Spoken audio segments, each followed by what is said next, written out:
Une des clés de lecture de ces textes que la liturgie nous propose est donnée par saint Paul qui s'adresse aux Éphésiens. C'est bien par grâce que vous êtes sauvés. C'est l'amour du Seigneur qui vient nous sauver. Ce n'est pas notre foi ou nos œuvres qui nous sauvent, c'est Dieu lui-même. Il s'agit bien sûr après d'accueillir cet amour et cette grâce. C'est ce que dit Paul quand il dit que la foi est un moyen parce qu'il nous permet d'accueillir la grâce, le salut que Dieu nous donne. Dans la première lecture, dans le livre des Chroniques, nous voyons ce récit de l'exil, exil à Babylone, de l'an 600 à 538 avant Jésus-Christ. Le peuple d'Israël a été déporté à Babylone. D'abord les élites de Jérusalem et d'Israël, puis une grande partie du peuple, pour à la fois affaiblir le pays et pour aussi, dans cette main-d'œuvre, l'utiliser comme esclave à Babylone. C'est une grande désolation pour le peuple d'Israël. Le temple de Jérusalem est détruit par le roi Nabuchodonosor. Le peuple ne peut plus se rassembler pour célébrer le Dieu unique.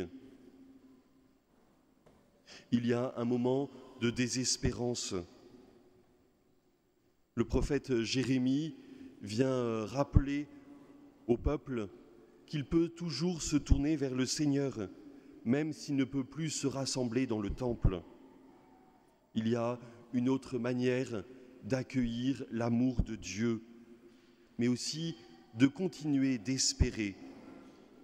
Et 60 ans après cet exil, il y aura un retour en terre d'Israël grâce au roi Cyrus, roi de Perse, qui envahit Babylone et qui permet à tous les peuples déportés de retourner dans leur terre. Et puis quelques années après, va commencer la reconstruction du temple. C'est une fête, c'est une joie pour le peuple.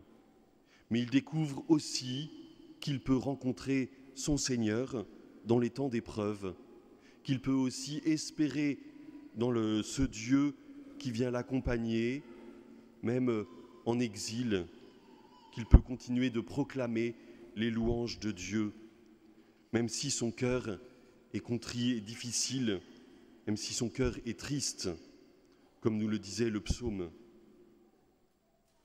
Il y a donc une espérance particulière à garder. Et dans le texte d'évangile que nous venons d'entendre, Jésus prend cette image du serpent d'airain, du serpent de bronze que Moïse dresse dans le désert. Cela se retrouve dans le texte en Nombre au chapitre 21. Le récit se passe ainsi. Les Hébreux sont sortis d'esclavage par la puissance de Dieu et de son serviteur Moïse, et ils se retrouvent dans le désert, manquant de beaucoup de choses, de nourriture, manquant aussi de ce confort, manquant aussi de soins, étant attaqués par ces serpents. Alors le peuple souvent murmure contre Dieu et contre Moïse.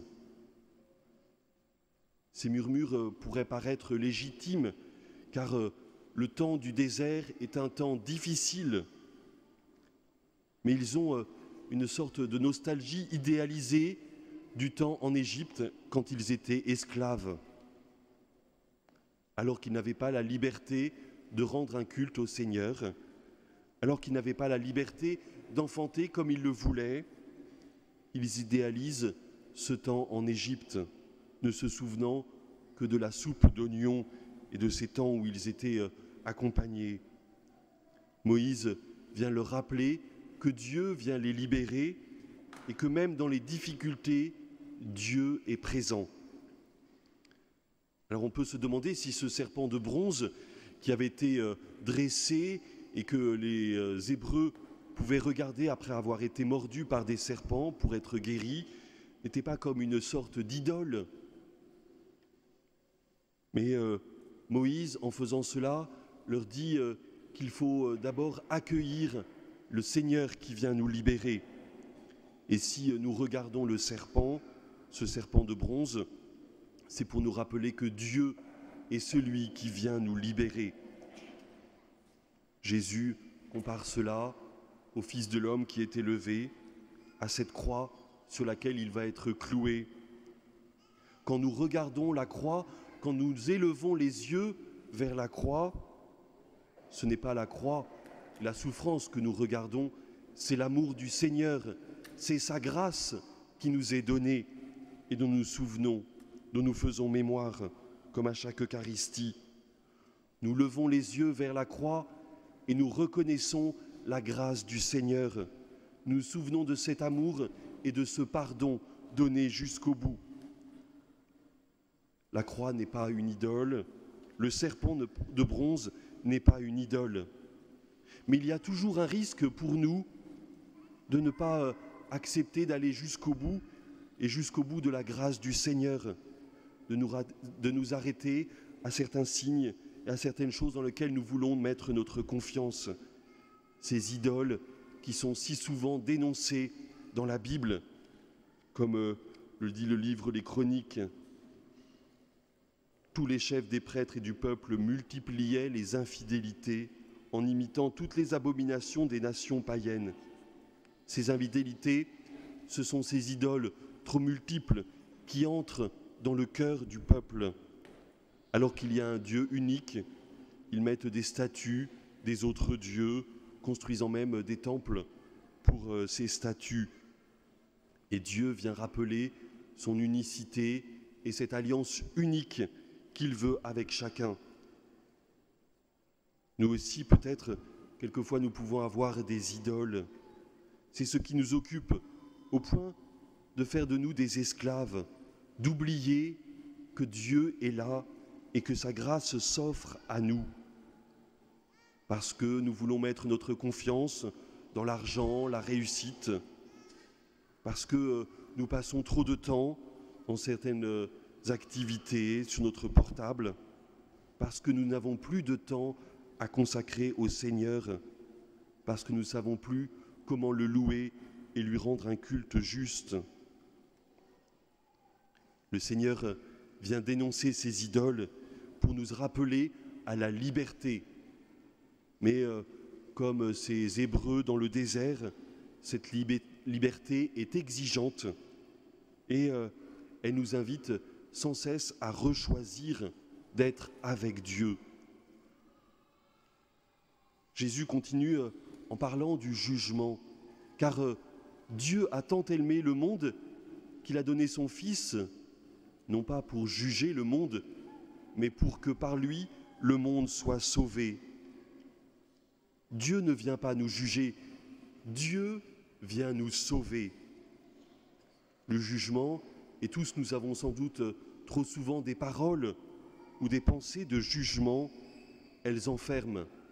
Elles enferment l'autre dans ce qu'il fait, dans ce que nous croyons qu'il est, alors que le salut que Dieu nous propose nous redonne une liberté nouvelle, nous permet de rechoisir d'aimer. Dieu ne vient pas nous juger, ne vient pas nous enfermer. Dieu nous ouvre un chemin de liberté dans une paix et une joie nouvelles. Que nous puissions peut-être nous aussi être attentifs à nos jugements pour les éloigner de nous et choisir ce chemin de salut. Ce n'est pas nous qui donnons la liberté aux autres, mais nous pouvons, par nos paroles, par nos pensées, aider les autres à accueillir ce salut, cette grâce qui vient de Dieu. Et Jésus continue en parlant de la lumière. Face aux ténèbres, aux angoisses de ce monde, Dieu propose sa lumière. Nous voyons aujourd'hui souvent bien des difficultés dans les relations et dans la spontanéité, dans la gratuité de ces relations. Que le Seigneur nous aide à ne pas rester dans les ténèbres, mais à choisir sa lumière, dans cette vérité de l'union avec Dieu, de la relation les uns avec les autres. Le péché nous éloigne de Dieu et nous éloigne les uns des autres. Et le péché nous ment aussi à nous-mêmes, nous empêchant de comprendre que cette lumière, c'est pour notre bien, pour notre joie, pour notre paix. Peut-être pouvons-nous nous interroger, suis-je libre de donner du temps au Seigneur? Est-ce qu'il y a des idoles qui prennent trop de place? Est-ce que aussi mon attitude de jugement n'enferme pas? Est-ce que nous sommes prêts à choisir le salut que Dieu nous offre, qui ouvre une voie à l'autre, qui ouvre un chemin de liberté, pour que mes paroles et mes pensées ne ferment pas, mais ouvrent quelque chose de nouveau, ouvrent cet accueil au Seigneur? Et comment j'accueille le Christ, lumière du monde, et que j'essaye aussi de faire rayonner cette lumière autour de moi. Pendant la communion, nous proposerons à ceux qui veulent qu'on puisse prier pour vous dans ces binômes d'accueil que nous proposons régulièrement à l'Eucharistie du dimanche. Car souvent, nous avons besoin aussi d'exprimer notre prière au Seigneur. Comme nous venons quelquefois demander la confession, le sacrement de réconciliation pour reconnaître nos péchés, nous pouvons aussi demander la prière des frères pour nous aider à grandir. Nous allons écouter le témoignage de Marie qui va nous aider peut-être pour aussi aujourd'hui ou un autre dimanche demander cette prière, pour aussi être attentifs peut-être et nous aussi prier les uns pour les autres.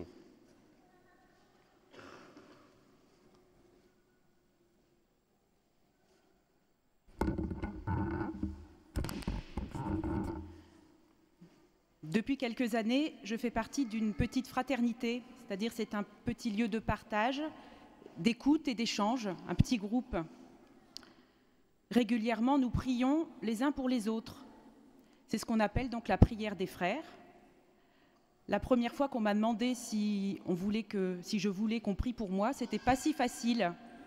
C'était pas évident et je ne savais pas que quelqu'un pouvait prier pour moi. Je pensais que je pouvais directement prier et m'adresser à Dieu. Et puis en fait, j'ai franchi le pas et donc 2 personnes se sont approchées de moi, m'ont touché simplement l'épaule et étaient près de moi, en toute simplicité. Et en fait, nous étions en présence du Seigneur. J'ai simplement déposé ma prière, je leur ai confié mes problèmes, mes questionnements, je leur ai confié mes intentions et je leur ai dit simplement quelques phrases de ce qui m'habitait à ce moment-là. Ils m'ont écouté et ils ont simplement prié, ils m'ont donné quelques paroles et puis aussi quelques paroles du Seigneur, quelques versets de la Bible.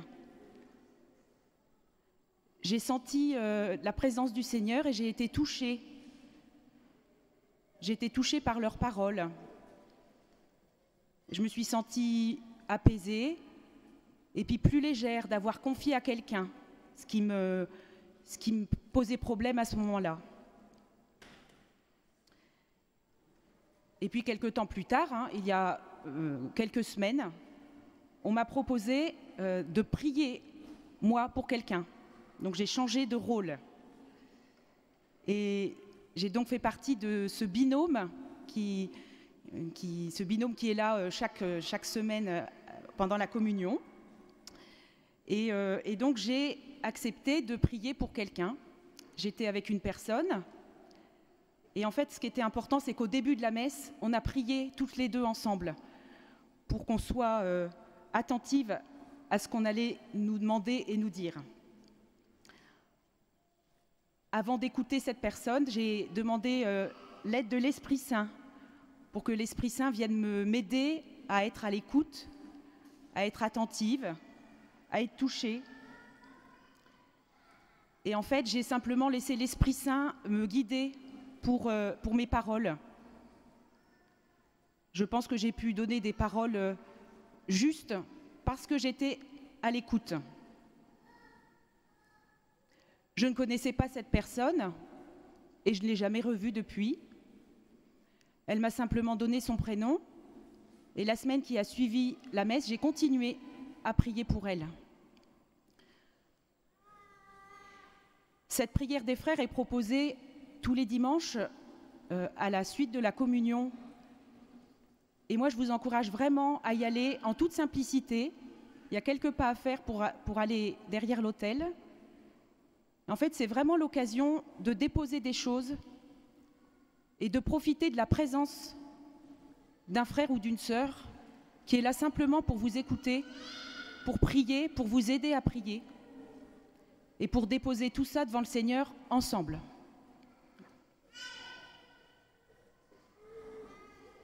Merci. C'est bien par grâce que vous êtes sauvés. Les uns les autres, nous pouvons nous soutenir justement pour pouvoir accueillir cette grâce. Car Dieu a tellement aimé le monde qu'il a donné son Fils unique, non pas pour juger le monde, mais pour que par lui, le monde soit sauvé. Amen.